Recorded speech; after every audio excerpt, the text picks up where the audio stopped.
Hi, I'm the coordinator of the George Wiley Center that's right down the street. I wanted to just give us a little bit of a historical backdrop of this conversation. Going back to docket 4800, which the George Wiley Center was fortunate to be part of that conversation. During that conversation, we talked about some of the social indicators of considering this rate increase. And we made it very clear that we couldn't continue this process without a fair income-sensitive payment plan re-implemented. I know I also brought up paralleling the discount rate for low-income people at least to the level of Massachusetts. So we can't consider this proposal that would do more harm to low-income people and people of color across the state. The proposal, so-called discount rate proposal, is more of a shell game that's moving money around in disguise of what should be at least a doubling of that discount rate. Serious discussions months ago with National Grid. They came to the George Wiley Center. Thank you for coming. But showing up is only one part of the story. Actually listening is the important part. They had a listening campaign where people, including, airfare from the UK, were in the room. We brought up very clearly that we want to reinstate the percentage income payment plan.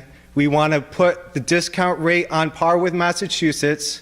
We want a open consumer office that's open like regular hours. It's a shame that it's easier to go to Dunkin' Donuts than it is to pay your bill with National Grid in this state. It's horrible. People are getting shut off because they're going to non-authorized banks, and it's unacceptable. They can afford it. We don't need to have a rate increase. This is something we've asked for years now. We don't need to have a rate increase for that. The same goes for the 87 new trainees. Yes, there's training that needs to be done, definitely, but they can afford it. That is not a rationale for any increase.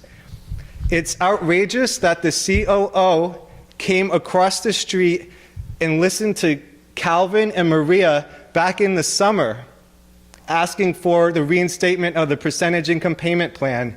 Subsequently, Calvin wrote a letter to the COO, and his response was disrespectful and dishonest. He said he didn't believe in a percentage income payment plan. I'd like to understand a corporation that does business in places like New Jersey that has a percentage income payment plan, but yet refuses to believe in it. I'm really praying. I'm praying for the COO of National Grid to have some faith, to talk to his colleagues who already utilize a percentage income payment plan. We've talked a lot about crime. It is stealing. For decades now, there hasn't been the percentage income payment plan, and it's stealing out of the pockets of low-income people, people on fixed income across this state. Millions of dollars have been stolen from poor people to subsidize billions of dollars by National Grid. And it's time to say enough is enough. We heard from Shane Ward, that was a plaintiff, when we did a civil suit against National Grid. We shouldn't have to sue National Grid not to shut off people who are at risk of going in the hospital and their families dying, members of their families dying. That's a disgrace. During that listening session, I made some clear proposals, one of them that we could collaborate. We are very interested in collaborating and making improvements with National Grid until we can move to a more equitable system that is nonprofit. But in the meanwhile, let's work collaboratively. I had a clear suggestion. For example, the marital status category. Right now in this state, marital status, you have to have been married legally to be able to be protected, right? If you have a domestic dispute, in the times we're in right now, we should be able to increase protections by working collaboratively. How many people have been abused that have, from that meeting in this summer to now, that have not gotten protection because it's not written into the protections? We should be collaborating on making sure that the harm that's being created by this greedy system is limited in the meanwhile, while we actually work for political pressure to change it overall. So I'm here to say, stop stealing. There's no reason to not support a percentage income payment plan. Yesterday, National Grid can do it voluntarily. They should just respect policy that exists in other states. Let's open a full-time office at Melrose. There's still office space there. That's great that there's customer service folks. They come to the George Wiley Center. You shouldn't have to know about the George Wiley Center or go to a cap agency in order to talk to a representative when people are paying millions of dollars. So I look forward to the PUC rigorously reviewing all the data requests, and I look forward to full public participation. I appreciate that you have held these comment periods in other communities, and this is the type of dialogue that we need. But I do have to admit that there was some condescending attitude toward some of these comments that I heard from a staff person in Warwick. And I must say and agree with the experts in this room who have experienced directly the problems of being shut off. When we go to hearings at the division, there's a class divide often. The people that we're working with are experts on surviving with very little.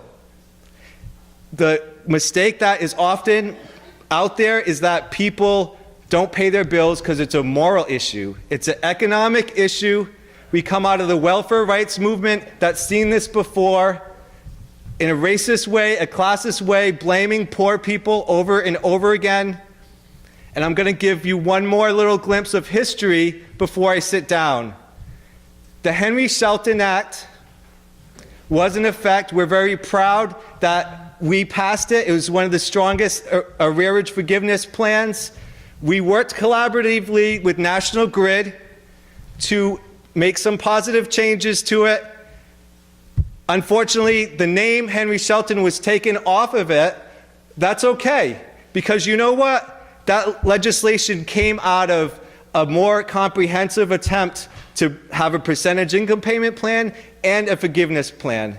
So I'm saying, if we remember Henry, if we, like different people at all different officials and people from National Grid, last time I saw Mike Ryan with Henry, he patted him on the back, right? If people have reference for Henry's memory, the best way to actualize that in a real way is to bring back a percentage income payment plan and at least have some reverence for that legacy, rather than having us, a small grassroots group, deal with the outfall, deal with the consequences, and having low-income people subsidize the most wealthy. It's unfair, unjust, and it's bad social policy.